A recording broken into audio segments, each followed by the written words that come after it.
Deciding to become an interior designer was an interesting journey for me. I was actually a senior in high school, and I still hadn't figured out what career path I was going to go into. And I was touring colleges, just trying to understand what the programs were. And I found myself at the University of Minnesota Twin Cities campus and the College of Design. And I was walking around and I started staring at these boards, and I must have been there for a long time. The woman behind the table says, "Do you know what interior design is?" And I must have said no, because she started to explain to me everything that she was learning in school and all of the things that she hoped to do as an interior designer. And it was at that moment that I knew that that was what I was going to do for the rest of my life. The biggest challenge I would say I have faced in my career is just the fact that it took me 16 years to graduate with my bachelor's degree in interior design. I was the third person in my entire family, the first in my immediate family to go to college.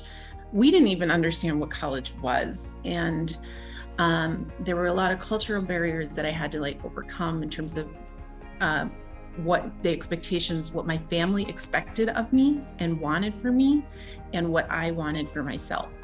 And so going off to college, though I was 18 years old, I stood in that room and I knew interior design was what I wanted to do.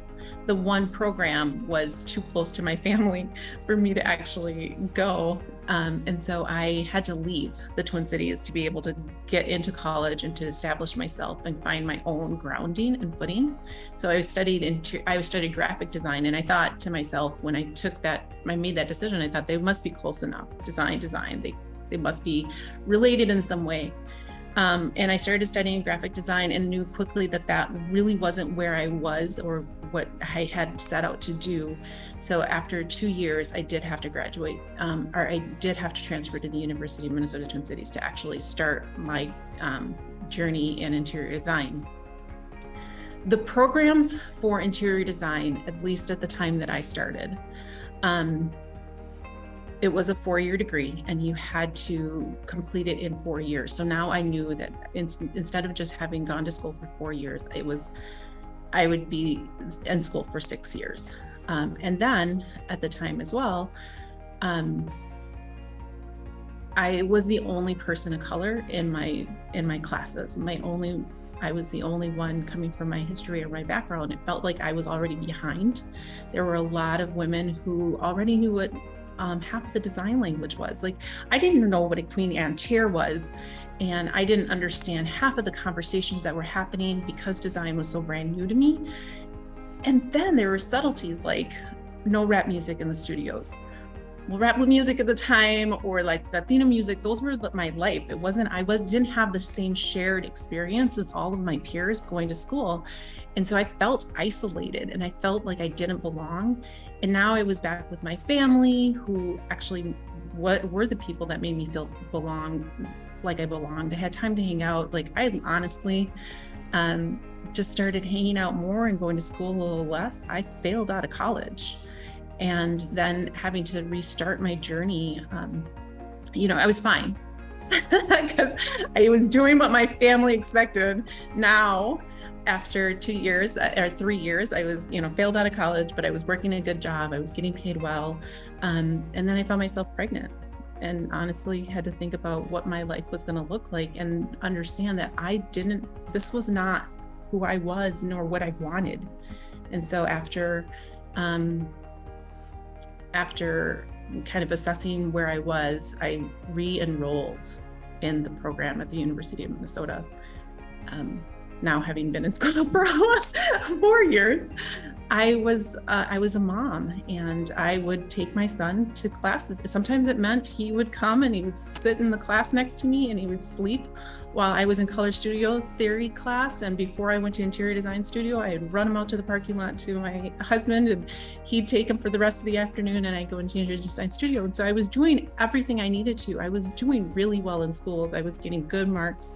I was starting to learn about design, and it was pretty devastating that year when I found out that I didn't pass portfolio review. As part of the requirement to enter the program, you had to pass portfolio review, and I didn't pass.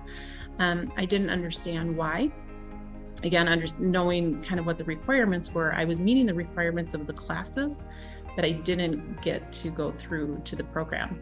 So I ended up having to leave the University of Minnesota and go get, I went to the Dakota County Technical College, which had a 3-year fighter accredited, it was fighter at the time, fighter accredited pre-professional degree. And I studied hard and was able to get my associate's degree first. So then I started working in the industry and I got a little bit of experience. I started to learn a ton through my first jobs. My first jobs were in furniture and corporate moves, ads and changes planning, and like facilities work, learning from both a furniture standpoint and an owner standpoint. And that's really where I started to learn about what it meant to do workplace design. After about 6 years of working, the university started a new matriculation program to accept students from the Dakota County program. And so I reapplied, and I decided it was time to go back and get my bachelor's degree.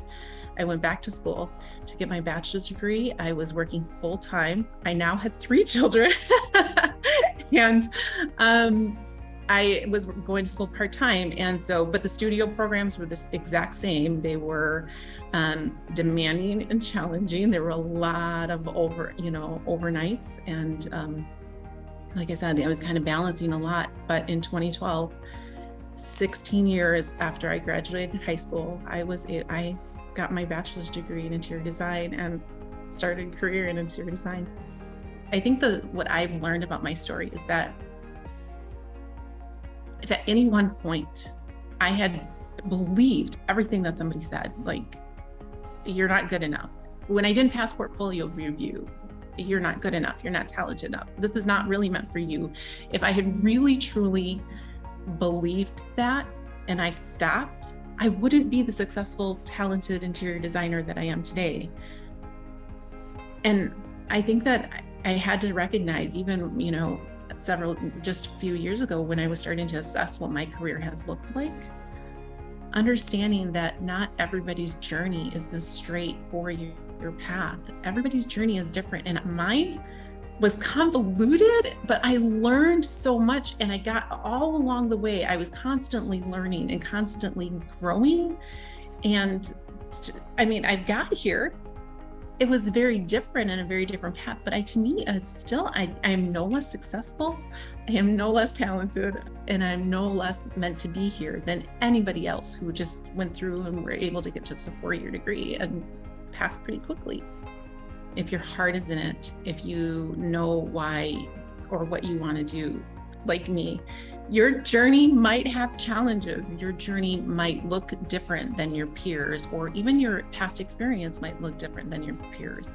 But there is so much to learn. And because your journey looks different, the richness of the way you design will matter to the people that you will design for. And so I think that your story is important. Keep at it. There are resources. There are people like me. There are people around you whose stories don't often get told, that you can seek out. And especially when you're starting off in your career, find somebody to connect with, somebody who can help you through some of those questions. As a young designer, I remember thinking and looking around, there weren't a lot of people in Minnesota. There's not a lot of people who look like me practicing interior design.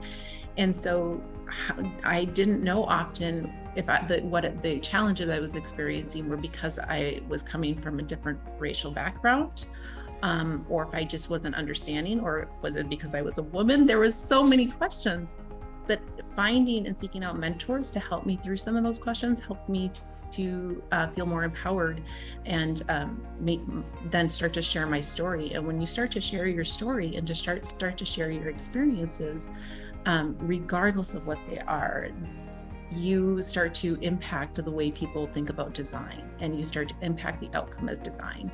And really, that's why you're important, and that's why we need you in this industry, is because we need to start sharing stories that are different and challenge the status quo.